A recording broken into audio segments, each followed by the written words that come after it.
Hello, everyone, and thank you for joining us for today's session. My name is Askia, and I am one of the event planners for the Redmond Reactor space.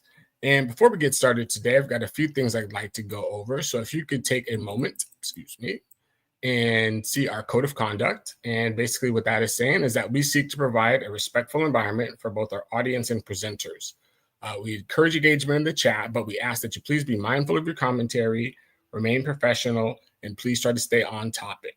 We're going to be sharing useful links throughout the chat, so please keep an eye out for that. And we want to let you know that this session is going to be recorded and will be available on demand in about 24 to 48 hours on the Microsoft Reactor YouTube channel. That brings us to today's session, scheduled to run approximately 1 hour, and there'll be time for questions throughout. So with that said, I'd like to hand it over to our speakers for introduction. Hello, everyone. So my name is Catherine. I'm a product manager in the Azure Managed Redis team. I've been with Microsoft for around 12 years. So super excited to speak here today.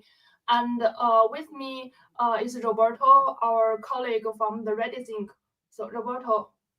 Thank you, Catherine. Yes, my name is Roberto Perez. I'm a senior global solutions architect here at Redis, focusing on Azure Managed Redis and Microsoft MVP. Very happy to be here with you guys today. Okay, cool. So we have some exciting topics today. We will look at how to use Azure OpenAI with Azure Managed Redis to build an exact question answering agent. We'll go through the related technologies and we'll show you a demo with the sample code. So a quick overview for our main demo today. Firstly, what is an AI agent? Because I think throughout last year, we've been talking about the RAG, like Retrieval Augmented Generative AI. And then this year, there's suddenly this new agent concept being super popular. So what is an agent and how is it different from the previous AI applications? An AI agent, per the definition here, is a software entity designed to perform autonomous tasks. My personal understanding is like this is a unit of functionality similar to a microservice unit that everyone knows about. So in the AI world, one functional unit is an agent. And how is large language model working better with AI agent? Basically, you can use the large language model to orchestrate the agent or like multiple agents. So each one would know when is the time to perform a task and what is the right agent to call next. So the key benefits, an agent would provide a modular component, like you can incorporate agent in multiple scenarios with the same functionality for reuse. And then multiple agents could collaborate on one task. So each agent providing its own unit of function, and we provide the platform and SDK for orchestration and choose which agent to speak or perform the task next. If we use agent, there's always an opportunity for incorporating the human aspect into the whole end-to-end process. Like it's very common when we hit the limitations for agent, and there's always an aspect of human services that cannot be replaced by agent. So the agent framework would allow this type of flexibility for incorporating human interactions. And then the process orchestration, now it can be done by the large language model instead of the complicated programming logics. So today, we are going to look at an exact question answering agent powered by Azure Managed Redis and Azure OpenAI. We're using semantic kernel and .NET Aspire as the technologies. So the scenario is like if you have a customer service agent, there could be times when people ask for very similar questions For example, what is your return policy? How do I get my money back? And so on. So for this type of questions, the answer would be exactly the same because probably your legal team and your marketing team have already reviewed the answers. And there's really no point for a large language model to invent something on the fly or to give different answers to different people because that's official statements. Although the customers could ask the questions in any way they prefer. So that's where like Redis could help. We could help to augment the knowledge base and give the exact same answers to similar questions. And this is super helpful in any like customer support scenarios. Just for reference, the exact question answering agent has been a popular idea since Microsoft built. So our Azure AI team, like our sister team, has been advertising for it a lot. Here is a blog post for introducing the original idea. And the implementation was done using Python.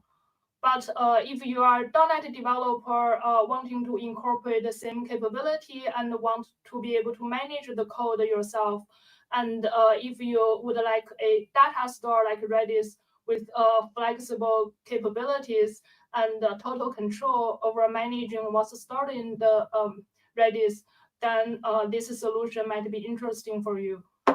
And just to go to the blog post, so you can see where originally the idea was from. And Azure provides a lot of good services. You can choose anyone that fits your business need. So come here to take a look. Okay, and then back to our presentation.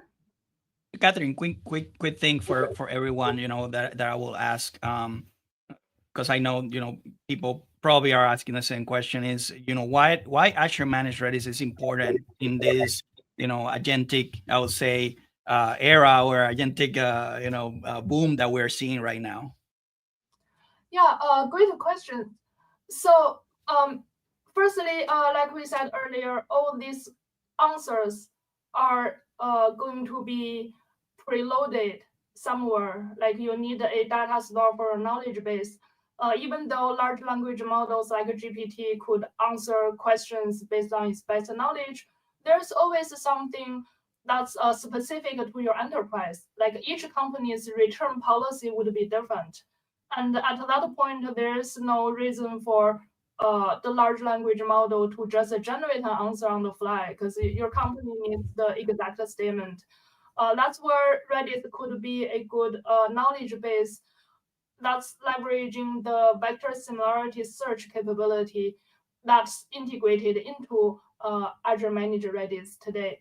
So we could allow you to preload all the knowledge into a Redis database, and you could leverage the search and then the vector store capabilities to compare the semantic similarity across all the questions and answers to give the best match. So that's a little bit into the vector search scenarios. In addition, there are a couple more scenarios that I know, Roberto, you will explain later. But then basically large language model, when we use it, it may raise problems, firstly, around the performance. Like I think everyone has seen the spinning bars going around because it needs to think or taking the time to generate the answer. That's one thing, like the answer might be slow. And then another is the consistency. So Redis would help to improve both. The first aspect, like for generating an answer, we could preload the answers, and then leveraging the semantic caching capability, quickly return a response that's the best match. And then consistency and accuracy. So we don't need the language model to generate an answer each time. We can reuse previous answers, and that makes the behavior more predictable. So that comes into the RAG, like retrieval, augmented, and then generative AI. So Redis would help with the augmentation part. Awesome. So I think one of the things that actually come in my mind is the speed, of course. That a lot of businesses, right? Some of these applications are customer facing, right? And absolutely need to be have a good customer experience, right? So that's one of the things, the speed of how Redis responds to that, and it's perfect fit for this agent and answering questions. So awesome, Catherine. Exactly. So we talked about Azure Managed Redis a lot earlier. What it does. So a little bit of background, it's a first-party, fully managed in-memory database in Azure. It's leveraging the latest Redis software innovations, and we offer up to 5.9 level of like SLA, service level availability. I would like to show you a quick tour of it in Azure portal. So as you may be very familiar with, this is where you manage all the resources in Azure portal. We now have a separate service entry point, Azure Managed Redis. If you go to create a resource and search for Azure Managed Redis. So this is very important because of course when we were coming from public preview, right? We didn't have a section, a defined section. It was part of our other service, previous service, but now there's a specific section for it, so you can go and find it. Yeah, one button click to start creating. So this is how you would create an Azure Managed Redis. It's available across more than 50 regions in Azure, covering all the common scenarios, and we provide flexible cache sizes with the performance tiering. So 3 performance tiers balance the compute optimized and the memory optimized, which controls the ratio between the CPU and the memory size. And then we also offer the flash tier for super large data sets, say up to 4 terabytes. And maybe you don't need the data to be that fast. It's still very fast, but not as fast compared with in memory, although it's very cheap for very large data sets. So choose the offer based on your application need. Okay. Now, so after creating an Azure Managed Redis, what can you do with it? Awesome. So Roberto, you are the expert.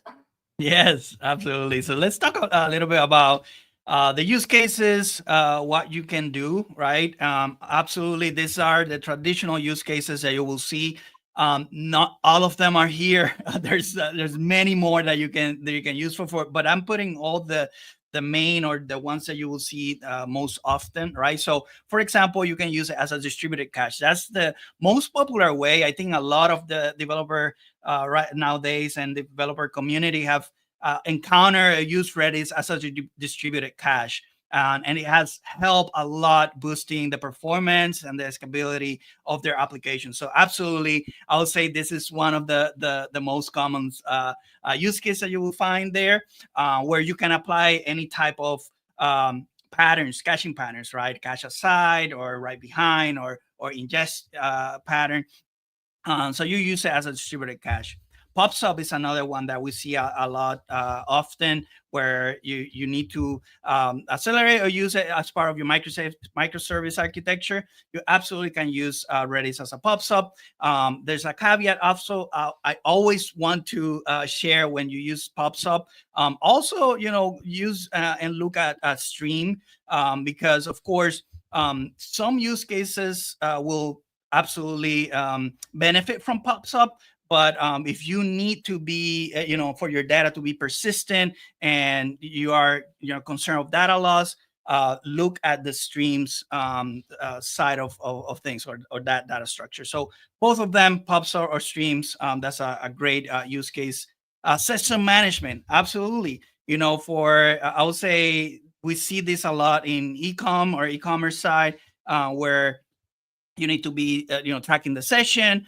Some customers or big customers, they are concerned of the customer experience and the business continuity. So there are customers that need to deploy on 2 regions and leverage our active features where to manage that session and cross over. If something happened in the East regions, that session is on the West, and they can absolutely have that session and ensure that business continuity, right?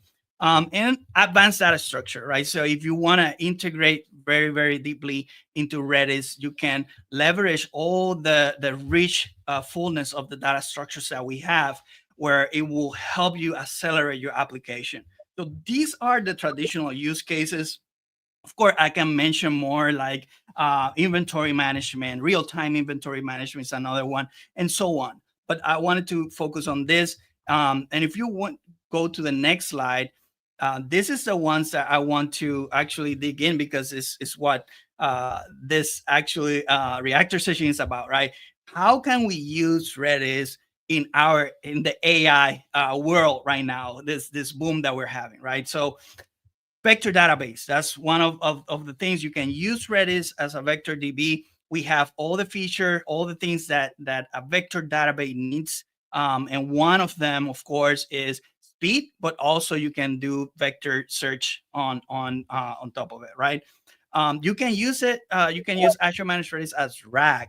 That's another way that you can, or your RAG architecture, to enhance that LLM response coming back to your customers. That's another use case that we see. As a semantic cache for those faster response that we need to come back. Of course, as an LLM memory, that's another one. I recently shared, I added an ACD CLI AI template. So if you want to go and check it out, that repository is out there, where you can see also how to use Redis to empower or to make LLM as an LLM memory, right? And agentic memory, that's something that we all are getting into. There's a lot of push for agents, and absolutely Redis fit exactly for this agentic memory for the agents, to make the agent fast and have that fast memory for them to work. And as a feature store, if you are in the MLS space and you are doing training and all that, so absolutely you can use an online feature store. Redis is perfect for this scenario. I see. And then Roberto, since Redis is an in-memory data store, would all these scenarios be positively impacted, like run faster, leveraging the in-memory aspect? Absolutely, that's one of the things, right? Redis is in memory, right? So absolutely, it's very fast. We also would say that that's the part that we are better known for the speed, absolutely, because we are in memory, and we thrive to be in that under the millisecond or sub-millisecond latency. Awesome. Okay, let's go to search, and I think it's the search capabilities that empowers or give you the power to do all this, right, with Redis. So let's talk with search. I'm gonna go through what is capable, what is available right there. I'll make a demo, and then I'll pass it to you, Catherine, to show how to apply these concepts into the agent side of the house, right? Yeah, definitely. So basically the scenarios we described earlier, in memory is what's making things fast. And then for vector data store, it's not really only about the data structure. It's in the end a search problem. So search is a very core piece to power all the AI scenarios. Absolutely. So we start with what is search, right? What are those capabilities? So Redis has those capabilities right now that the search capability will allow you to do secondary indexing, querying, full text search, numeric search, range search, fuzzy search, semantic search, vector search, right? So it's very powerful in that aspect that unlocks a lot of things that you will normally be able to do, right? right now, when you are deploying your cluster, you will see that you will have to select the capability when you are deploying the cluster. But once Redis 8 comes into Azure, Azure Managed Redis, of course, that will not longer be an external capability. It's going to be part of it. And it's going to be a first party data type. So no longer have to select that. It's just part of the cluster in that aspect. So those are, a quick, I would say, sneak peek of what's coming up down with search.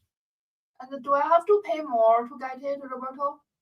No, it's just part of the cluster. You just, right now, of course, as I mentioned, you select the capability that you want. You don't have to pay more. It's just part of it. That's the beauty of it, right? It's just, providing empower the developer community and the architects that are building this system to be able to unlock other use cases really, really fast.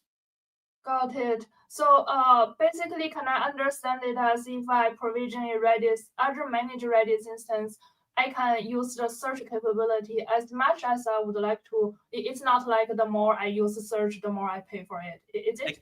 Exactly.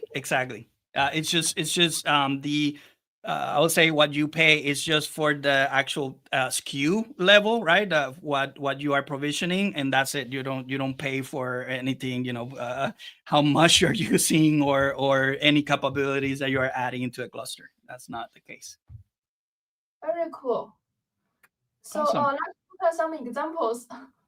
Yes, let's look at an example. So what's going on, right? What's if you're already using Redis, right, and you are familiar with open source Redis, we look at this as you're stuck with a key loop, right? Because now if you see here, this is an example of a JSON document.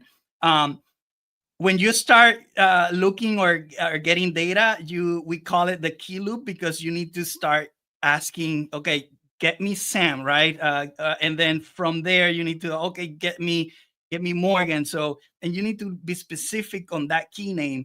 There's no way that you can do actual, I would say a nice search or query. So that's what happens, right?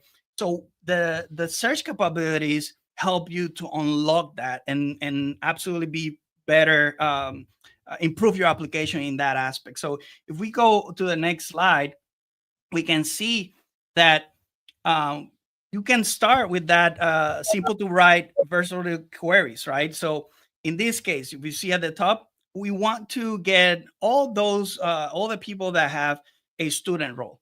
Give me those that are student. And that will be a quick query, small query, very straightforward on get me all the students. And then, of course, you can do something else like, okay, I need all the people that are with ranges 6 to 10, right? So give me all the people or all the students, everyone that has ages 6 to 10. That's another example of the type of query you can do. Another one, give me all people that are female, right? You absolutely can do that. And this pretty much unlocks what we can say, right? That it's very powerful, it's low latency searches, right? Another example, give me those that their favorite dessert is cake. Or you can do radius, what we call give me all locations that are around 500 feet of this latitude, longitude, right? I see this a lot where, when people, let's say they are in a website and looking, okay, who's what's my location of my favorite restaurant, my favorite, pharmacy around me. Absolutely. This is how you would do that. Another example, and this is where we get into the vector search, right?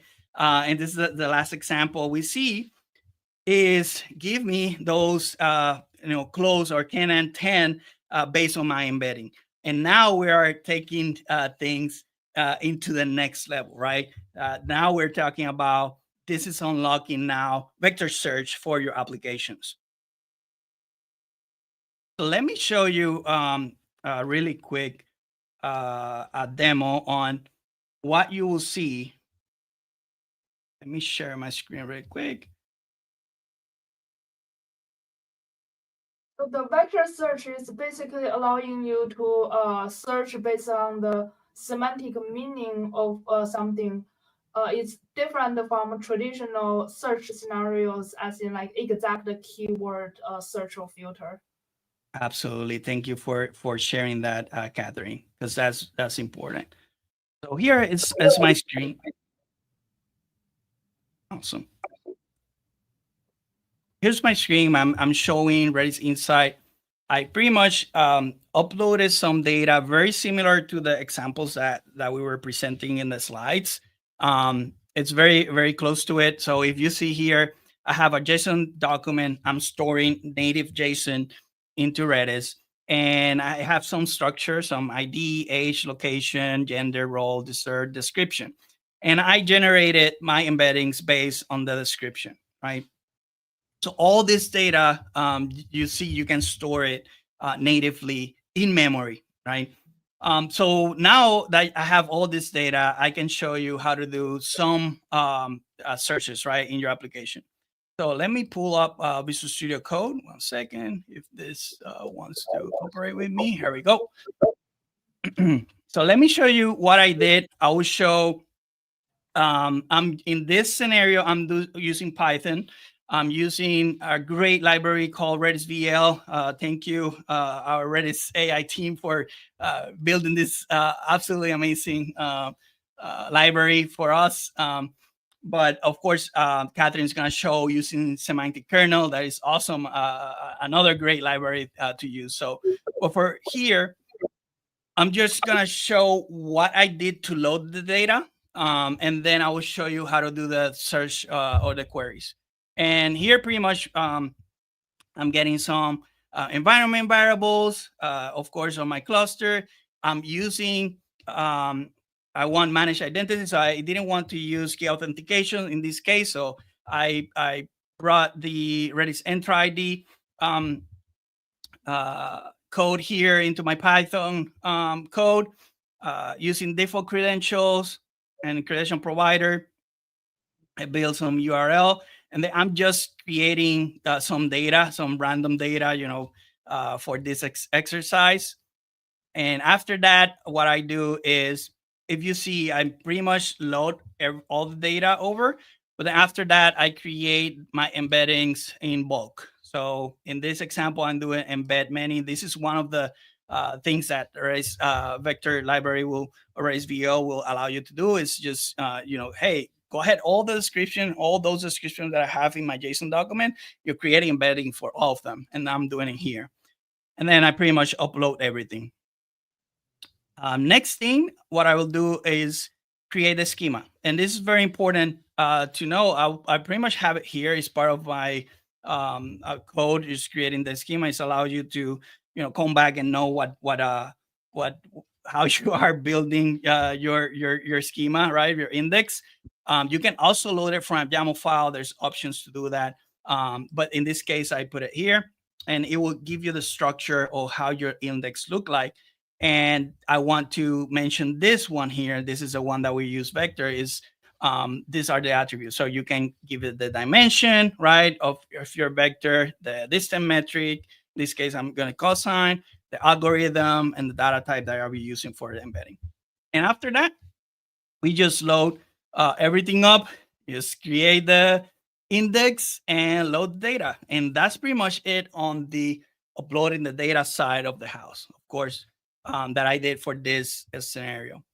Now let's look at the other side. So when we are doing the queries, and I'm going to run here really quick on text output. Run a little bit. It's going to go ahead and, get a token, through that, and then connect to the server and run each of the scenarios. What it does that, and let it work through the magic. I'll go through the code. So in this case, what I wanted to show is the same scenarios that we saw in the slides, right? How easy it is to do it. In this case, we're using, for example, a filter query.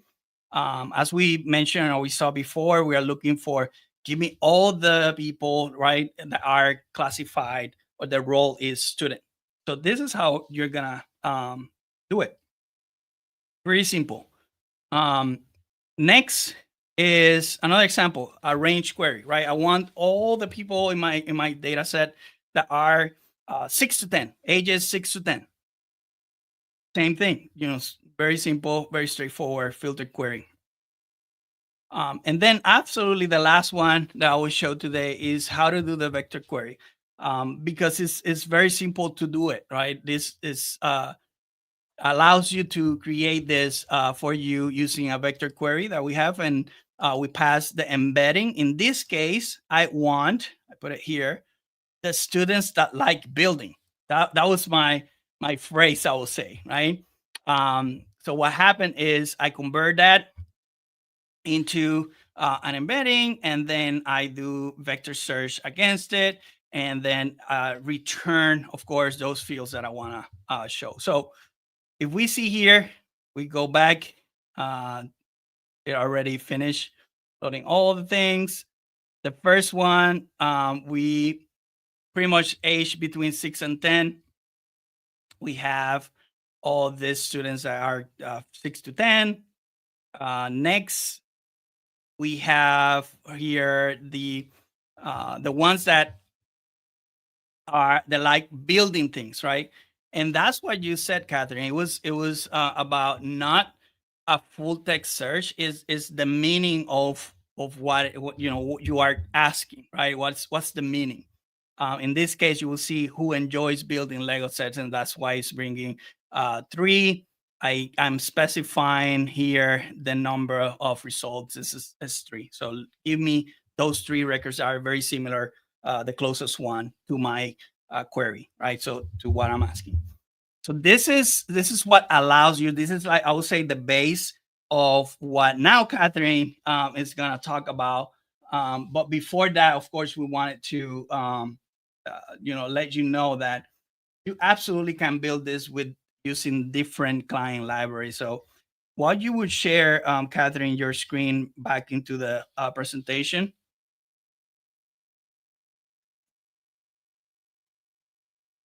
Okay, Yeah. cool. Thank you, Roberto. That was a wonderful demo for the search capabilities. So, like you all have seen, Redis search supports all the common search scenarios, like the hybrid search, fuzzy search, secondary index, and notably the vector similarity search, which is largely used and largely applicable in the AI applications. We have multiple language and libraries support. So this is just a previous demo I have.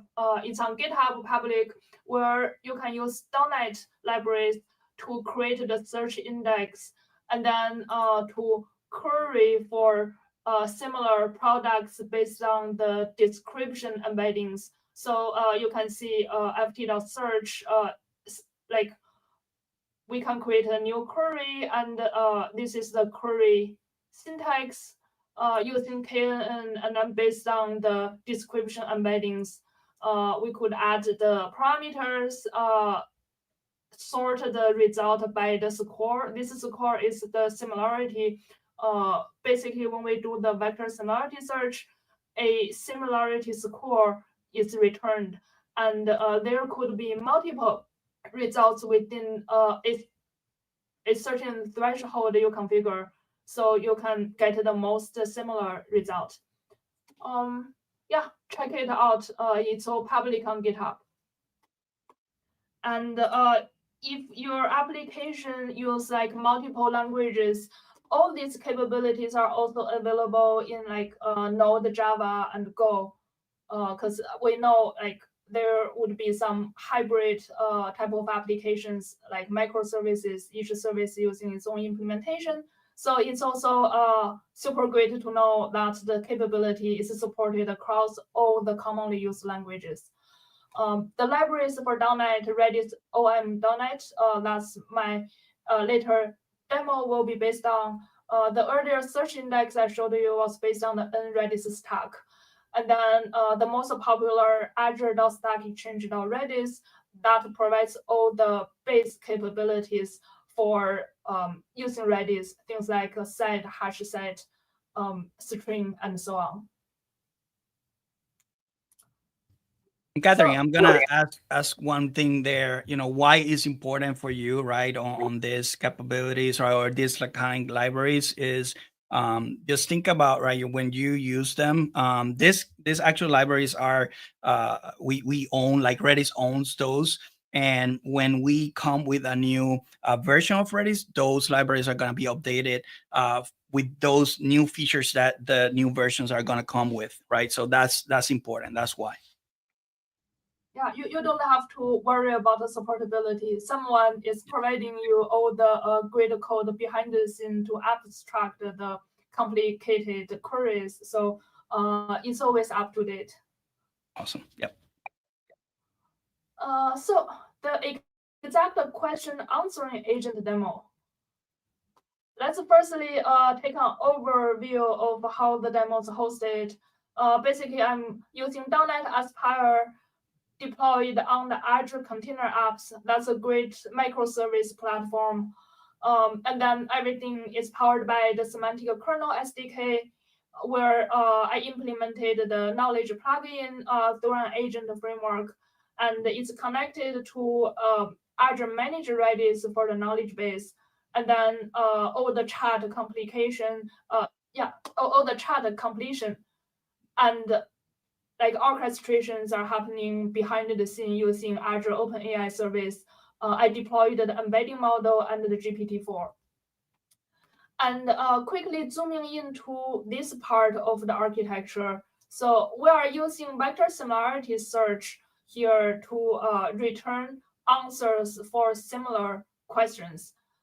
Basically, what this does is when people ask a question, we use the embedding model to translate or transform all the human language questions into a vector of floating point numbers. And this vector is what the machines understand. So large language model actually reads everything based on these numbers. We have a set of these vector embeddings already stored in the Redis. And we could run vector similarity search to see which vector embedding is the most similar to the input. And then we return the associated result back.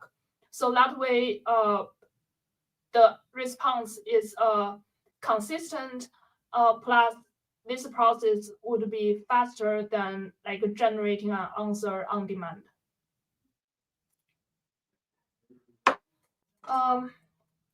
So let me switch to the browser here. This is where I deployed my application. You can see in the resource group, I have the container app, I have the Redis resource, manage identity, and the key vault to keep everything secure.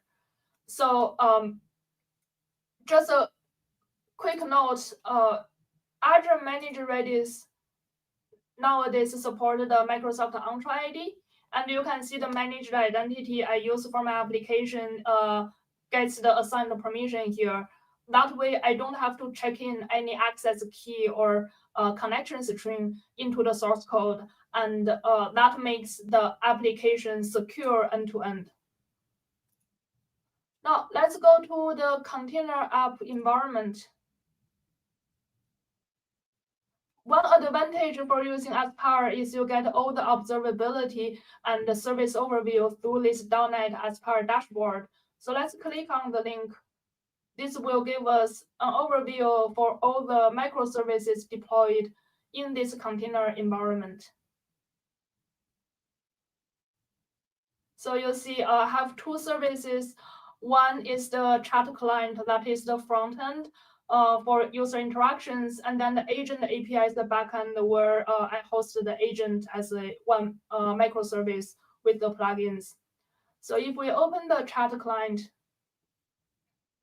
and let's just ask the classic question, what is your refund policy?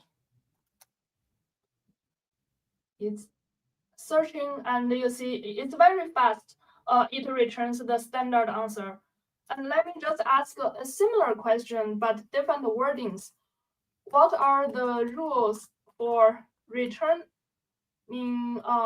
products and get my money back. So there's no wording that's exactly the same as the previous question, but we could the agent could understand they mean the same thing and would return the same answer. And I would just ask a very different question, something I know the agent doesn't know about it. Let's say how to use a GPS. It quickly recognizes that it's not a part of the knowledge base. So it says like, I don't know about this. And see this part, this is an action, like hard-coded action, like it can take right now. But you could replace this with any plugins, like create a support ticket or reroute it, connect it to the phone line, talk to a real service representative, and so on. So a little bit into .NET Aspire. I really like to use this framework, firstly because of the observability. So when I was asking the questions, all the service backend logs are very easy to navigate. So you basically could see how the question gets routed, like it was invoking the semantic kernel function, and then the knowledge base plugin gets invoked, and then everything, how the question actually gets handled by your agent. So this is the observability that all the microservice developers would love to have. This is absolutely one of the things that I love about Aspire. If you are old old like me, I've been in the industry for a while. You probably remember the first version of .NET framework and how we used to debug and look into the logs and have observability. It was a little bit of pain, of course, but seeing this and how far we have come in the .NET side is amazing. Yeah, definitely. And then you see all the structure log here is integrated into the logger that I wrote in my application. So you see here, I did log a few interesting data points, and then everything gets translated to the standard log. And now I can easily search and filtering the relevant ones. If I get any error message and there's any keyword I'm looking for, that is how you do it. Like if I were looking for something related to the API, it shows all the results with this keyword. Traces. So among the microservices, one request may get handled by multiple layers of your application, like the one I was showing. The front end firstly handles it, and then it gets passed to the backend, the agent API service. It's important to know how this type of request gets handled. And like you see here, we provide you the traces, like distributed tracing and the correlations out of box, and that's through the open telemetry support.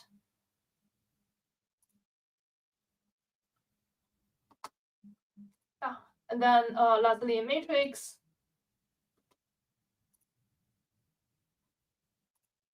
So you can see different HTTP associated events, like how many requests are there and the base type.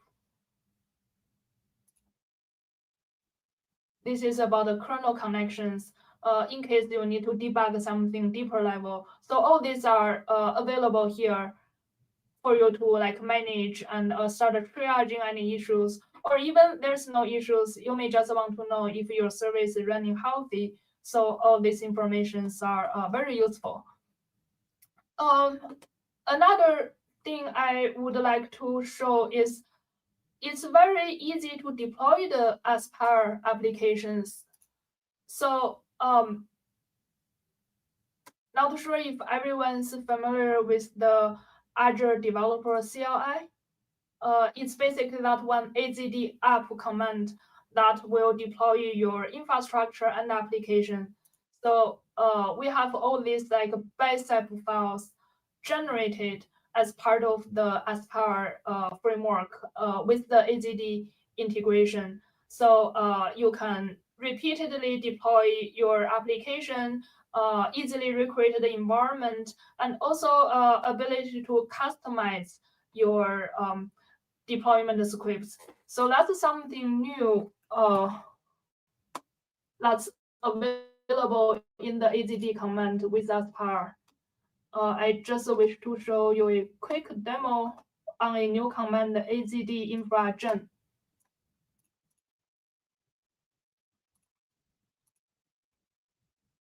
Okay, let's look at this. So that's the Azure one. I will just use my local test environment for the demo purpose.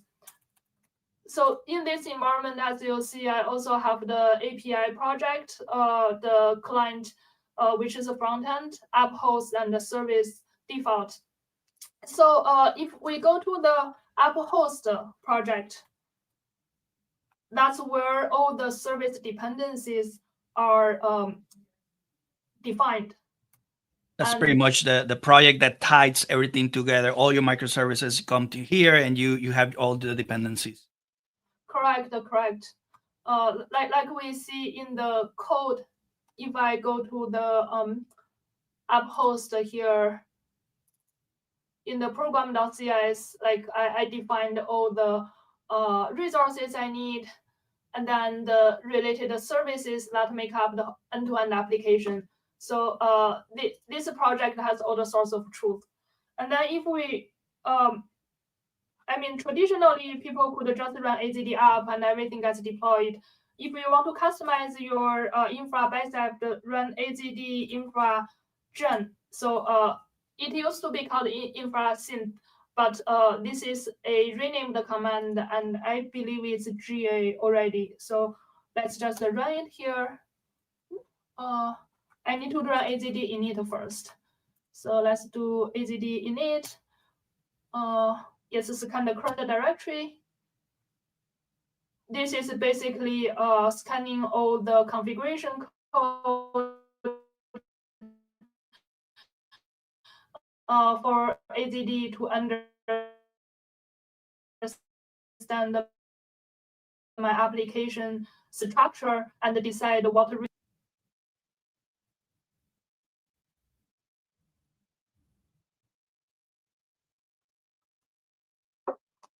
just give it a few seconds for the scan to happen.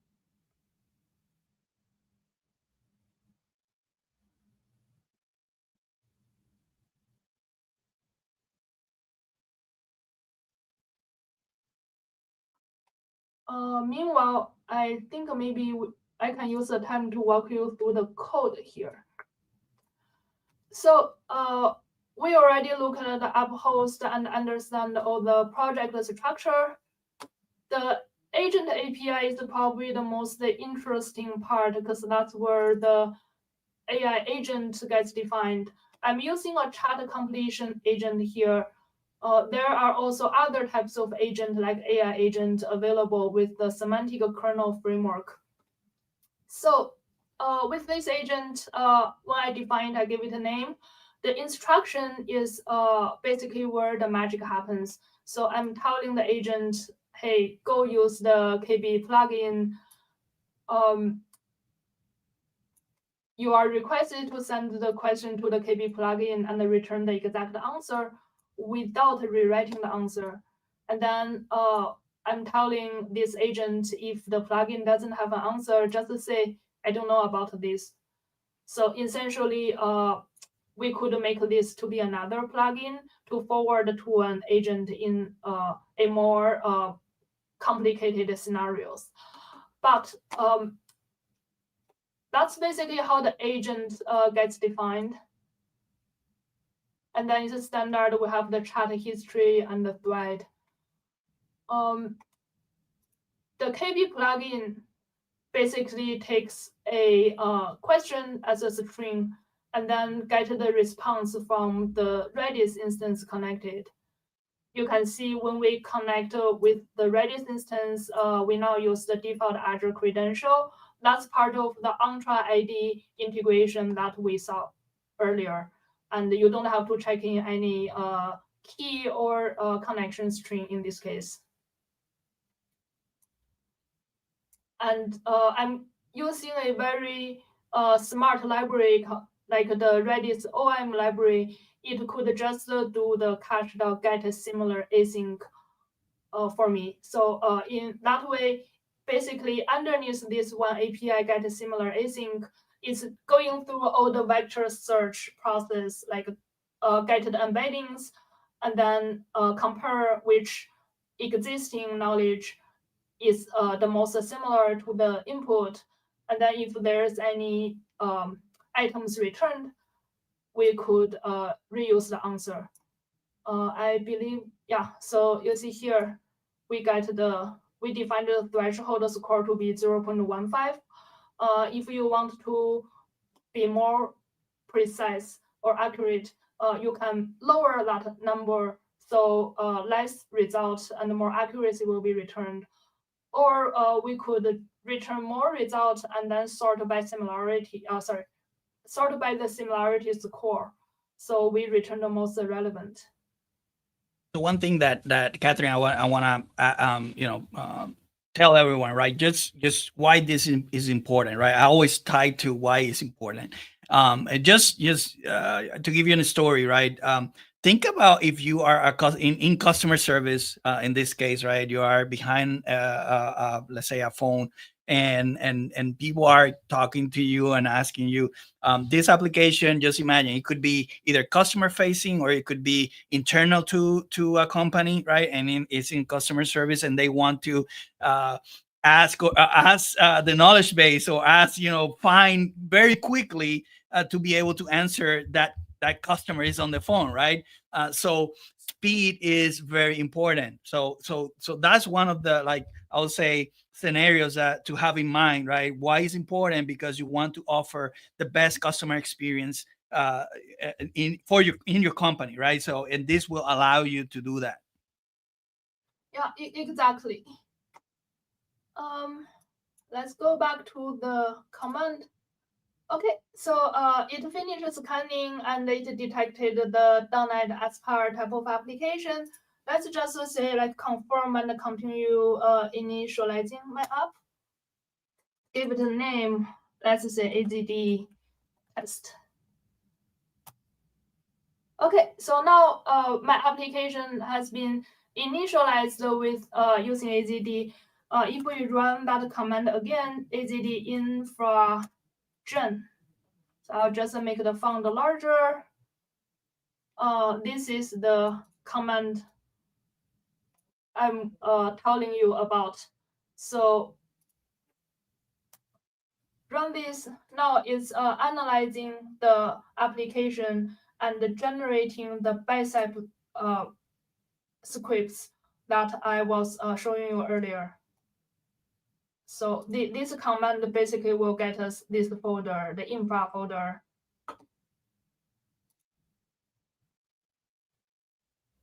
Okay, cool.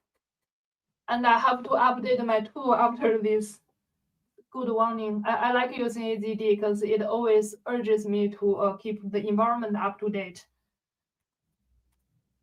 Now, if I run this directory, there's this new infra folder. And if I do a code, this opens up Visual Studio Code, where we have really nice support for, firstly, there's a C# plugin that I'm using, and then we have pretty good intelligence for the bicep scripts. So you can see the resources, parameters, min, and then my container definitions. So just in case if we want to tweak any versions of any resource or add more connection strings, or even just reuse this bicep tool to use. Awesome. So now, this is very powerful, because if you're a developer, right, maybe initially you don't want to think about, how to deploy this, or what, the infra side of of things, and you want to just generate that. This is a great tool to be able to just generate the infrastructure for you and be able to deploy, straightforward.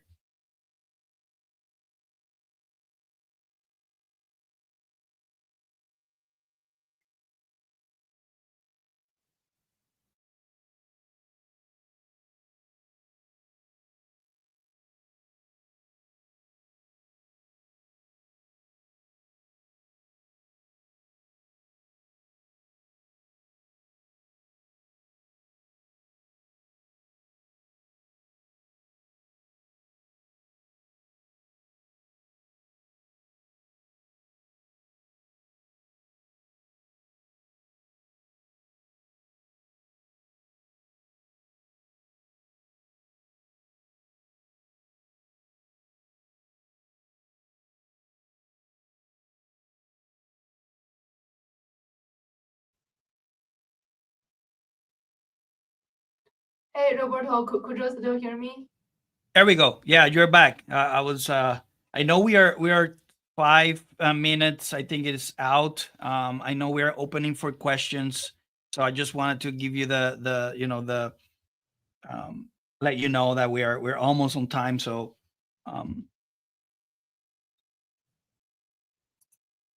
Yeah, there's just one last thing I wish to show. So it's super easy to add any service into your Aspire project. If we, for just seeing how I have added the chat client, I didn't have to rewrite all the nice UI myself. I could just do a, on the solution level, say add new project. And then there's this nice AI chat template.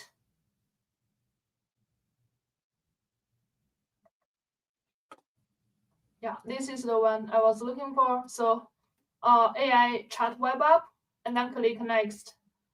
this is great. Yeah, so that will eventually add this new project to the microservice. And the nice thing about this template, let me just firstly cancel out this, because I don't really want to add one. But you get all the modular components for UI, and it's very easy to augment all the services that's powering the chat completion actions. So yeah, go check it out. I think now we are open for questions. Just a recap, this is what we have looked at today. So Azure Managed Redis with the search capability, semantic kernel framework, .NET Aspire. We talked a little bit about prompt engineering, and this is the sample application we just saw.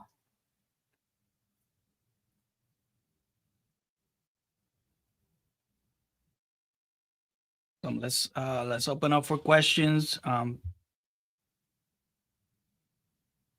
Feel free to ask any questions to us. Absolutely, you can also reach out through social media or directly to us. We're very happy to answer any questions you may have.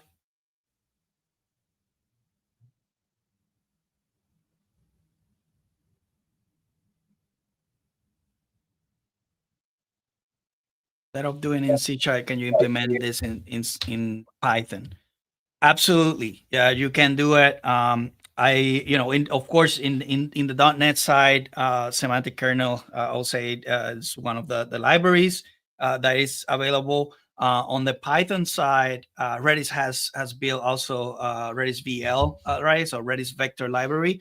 I like it a lot. It's very straightforward. It has some abstractions that allows you to do a lot of things, like session management and all that. So you go ahead, you can check it out on the Python side. But yeah, you can implement the same thing.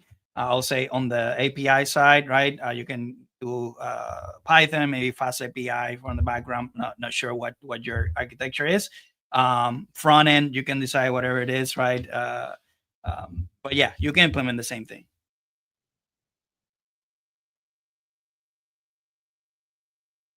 Can all of this be run locally? I would say, and Catherine, feel free to jump in. I would say, I mean, you can. There are a couple of things that probably, what we're talking about here, when you deploy Azure Managed Redis, of course, is in Azure. So I will say from that dependency is in Azure. There are options that you can manage or do it, try to look at it in your local, like using a container. So probably you can, for development, maybe you want to, use Redis stack in that example. But absolutely, in the cloud, it's available for you in Azure Managed Redis. You can deploy the cluster there.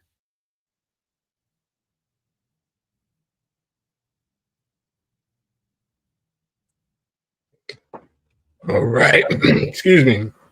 All right, Catherine and Roberto, thank you so much. It doesn't look like we've got any other questions. So want to thank you both for a great session. And I will let you guys go. And with that said, we will get this wrapped up. We want to thank everybody for joining. We want to thank Roberto and Catherine for a wonderful session. And we're always open for feedback. So if you'd like to share any thoughts about today's session, please use the survey link on the screen and just reference today's event code, which is 25536. Once again, that's 25536. Thanks and have a great day.